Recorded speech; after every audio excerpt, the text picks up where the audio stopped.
Well, I think if you have the mindset of being a servant to others, that you want them to be successful in every way possible. So I take it upon myself that if we bring somebody on and they become part of the family, that it's our job to make them successful. And what that means is me and other leaders are serving them, maybe removing obstacles for them, getting them training, doing whatever we can to serve them so they can do their job better, which ultimately will serve our customers. Welcome to Grow Think Tank. This is the one and only place where you will get insight from the founders and the CEOs of the fastest growing privately held companies. I am the host. My name is Gene Hammett.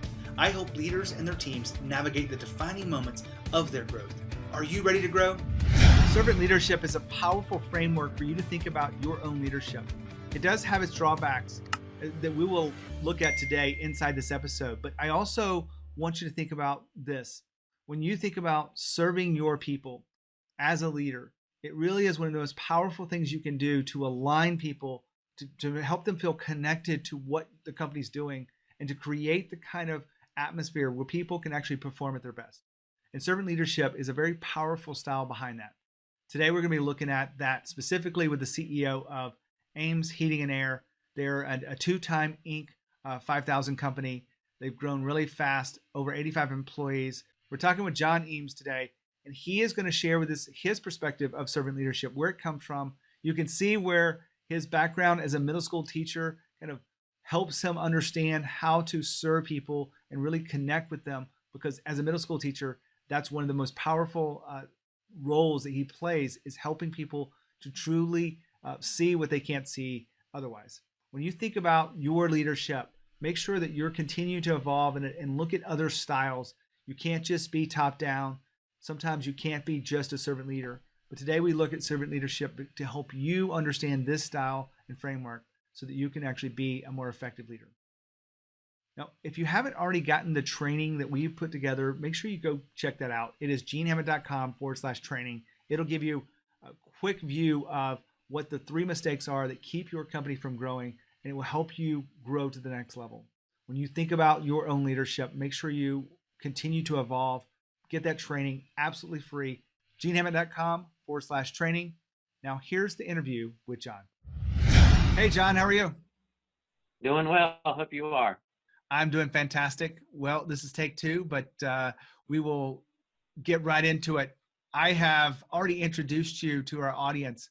Tell us a little bit about the company you work with that you founded, Eanes Heating and Air.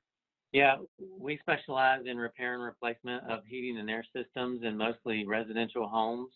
We do a little commercial as well, but we only operate in the Triad area of North Carolina, which is Greensboro, Winston-Salem, and High Point.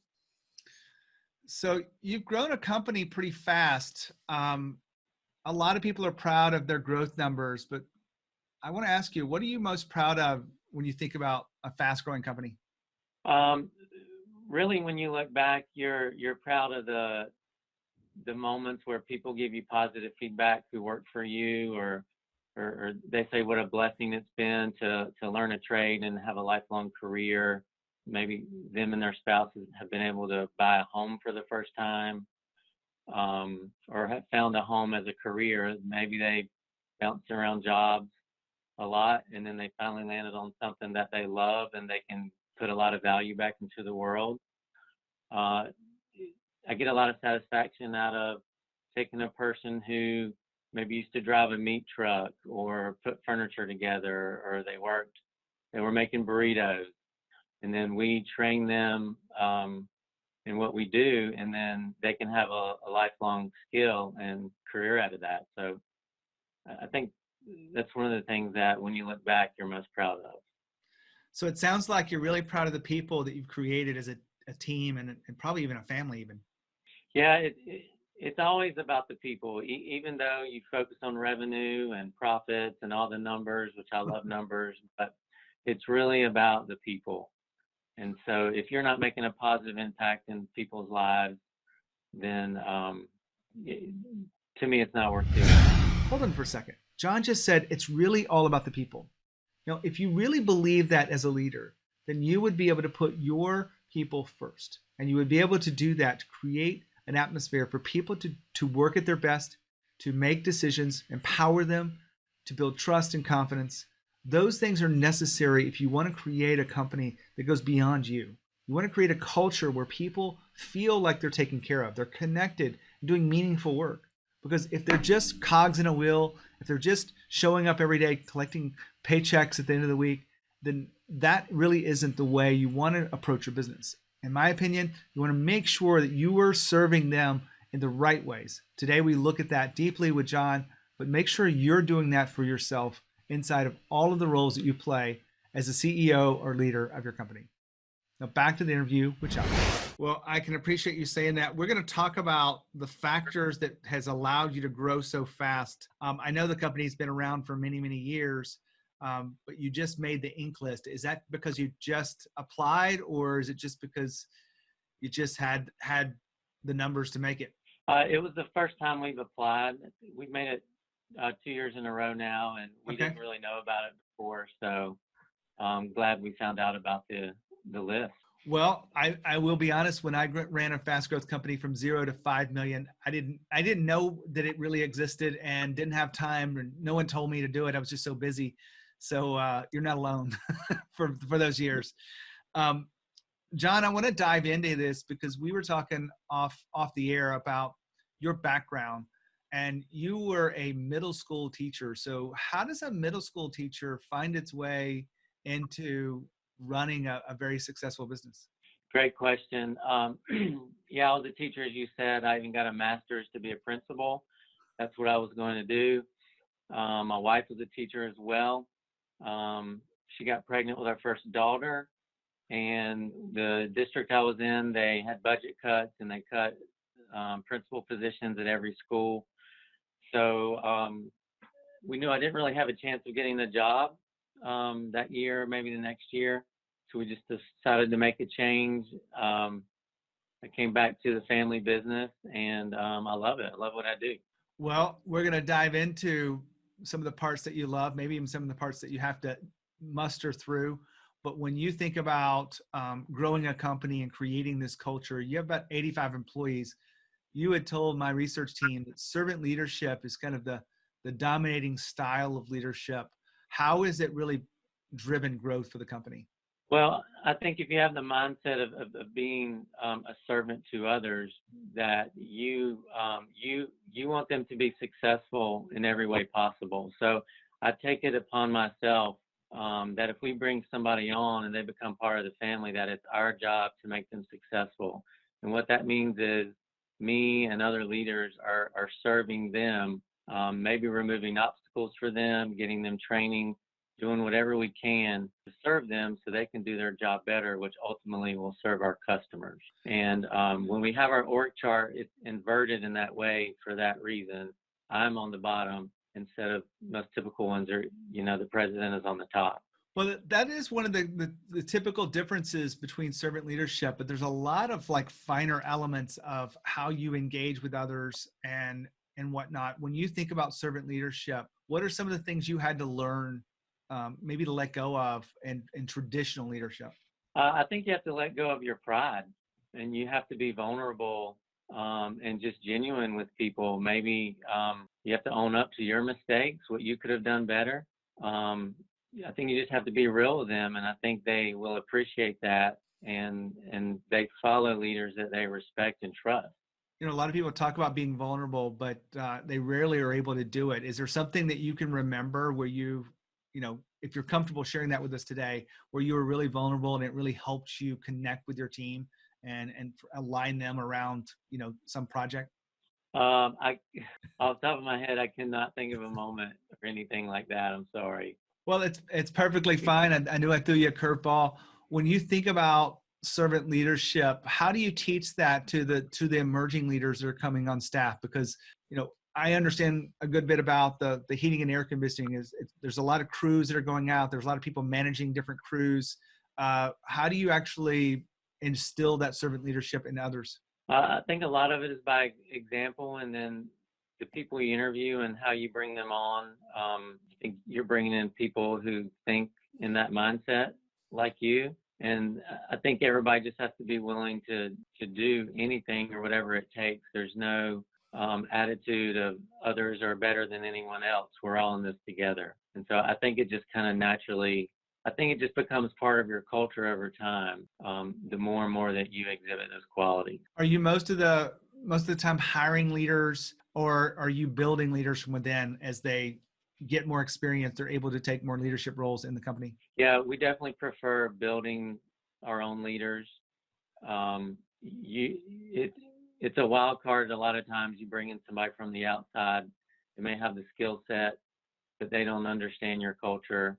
And you can try to explain that or ascertain that in an interview, but you never really know until they get here. So we would much rather build from within because they already understand the culture and they can lead in that culture as well. So that's what we prefer. And it just, that goes all the way down to our field labor, like our technicians. We would much rather hire someone with no experience than someone with 20 years experience, because we can mold them in our own culture and family instead of trying to break maybe bad habits from other companies.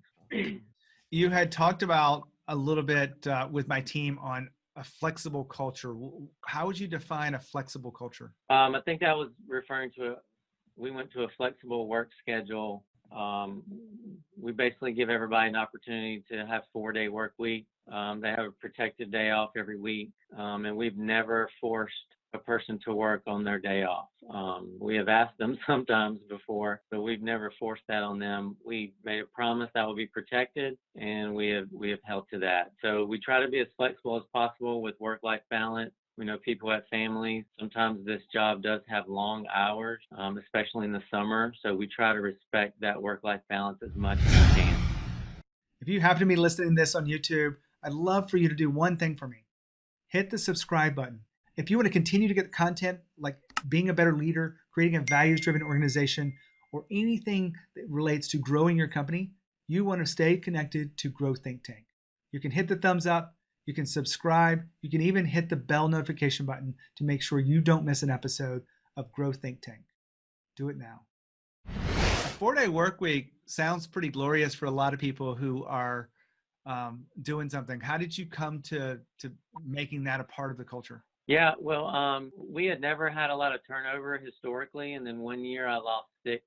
I lost 6 guys that I really liked in 1 year, and it really hurt my pride. And so as I was studying it, they were all of the millennial or younger generation, and I just had to adjust. And I changed the way we did a lot of our scheduling. I think we were burning them out. I think we were working them too hard. And I knew to survive, we needed to adapt. And so we did that. Is there any other areas that you could share with us that you have had to adapt and you've seen some benefit within the culture? We started adding a lot of things to help build the culture. If I could, if that's what you're asking. Yeah. A lot of people have Slack. We implemented Slack, and I think it's a culture building thing where we communicate, we post funny things we find. I think that helps create bonds. We've implemented things like we have a chaplain on call 24 hours a day for anybody on staff or their family that can provide counseling or just somebody to talk to. We offer teledoc services for free for anyone who works here and their family. We have pet insurance. We do gym reimbursement. We do fun events like axe throwing or laser tag or go-kart. We've increased our vacation times. We try to have our guys, they can wear nicer uniforms or clothes than the industry norm. We've invested in virtual reality training, which is pretty neat. We're also big on DISC training, which I don't know if you're familiar with DISC, but we do a lot of training for them to help them understand themselves, but also that helps them understand their spouses or their family. And so it's a benefit all the way around with the DISC training, because once you understand how each other thinks or approaches things, and you can communicate a whole lot better. Well, I definitely understand a lot of these investments are probably paid off to create the kind of culture that people want to be a part of. I'm guessing retention, since you've paid attention to all these things, retention's gotten very where you wanted it to be.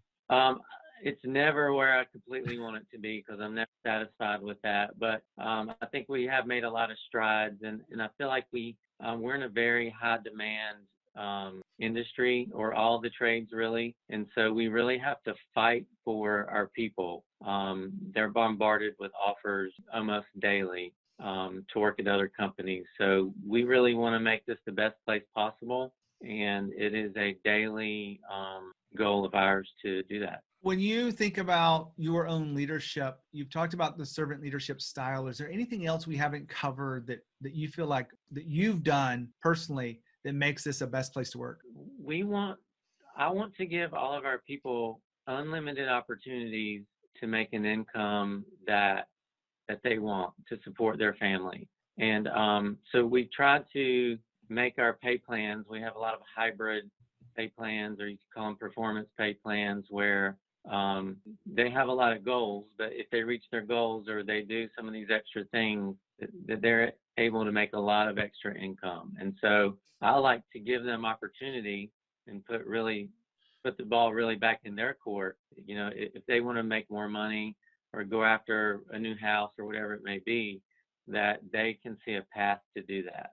Well, I want to go back to and finish on this servant leadership. A lot of people believe in the values of servant leadership. They might get it wrong. Where are some of the areas that you've seen other companies get it wrong, or maybe you've gotten something wrong and you had to kind of shift the way you thought about it? That is a great question. I don't really know where others have got it wrong. Not that I know of. I mean, I think the ultimate example of servant leadership is Jesus. So if you study his life and what he did, read books about his life, then, he was the ultimate servant. He came to serve. So I try to have that attitude. As far as other businesses and where they maybe missed the mark, and I know I miss the mark all the time, I can't speak to where others may have fallen short there. Well, James, I appreciate you being here talking about, your journey growing a fast growth company and your perspectives on servant leadership. I appreciate you being on the podcast. Yeah, appreciate the opportunity. Thank you, Gene. I want to follow this up with a little bit of the conversation I had with John after we cut off the recording. Unfortunately, I just want to share with you some of the details. I had asked him a question that he wasn't really quite sure how to answer. But when we come back to it, the whole question about, what are the challenges with servant leadership? And he had confessed to me that one of the issues is really, how do you delegate the right way? Sometimes you want to jump in there. Sometimes you want to help someone out.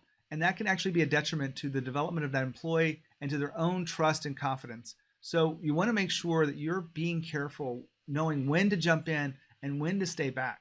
Because if you're too available, if you're too supportive in some of these situations, then they don't learn to figure it out for themselves, which is very important for them to have their own confidence to lead others, to solve problems, to be able to make decisions inside the framework of their role. You want to make sure you're leading them in a way that develops that confidence. Now, if you are wondering what to do next with your team, make sure you stay tuned in to other episodes of the podcast. When you think of leadership and you think of Growth Think Tank. As always, lead with courage. We'll see you next time.